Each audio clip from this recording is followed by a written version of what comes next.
Naidu sir గారు జైల్లో ఉన్నప్పుడు నా ప్రాణం తల్లడెళ్ళిపోయింది. అయ్యో మా తండ్రి వయసులో ఉన్నాడే, ఇతనికి ఇంత అన్యాయం జరిగింది, ఈ వయసులో ఆయన పోలీస్ స్టేషన్లో పెట్టారని చెప్పి ప్రతి ఇంటికి పోయి మీకు జరిగిన అన్యాయం గురించి ప్రతి ఇంటికి నేను తెలియజేసిన.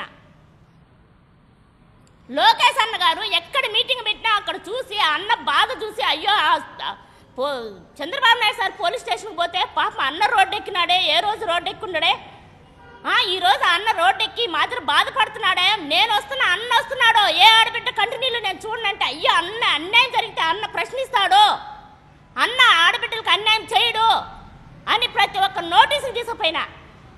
ఈరోజు నాకే అన్యాయం జరుగుతుంది సార్.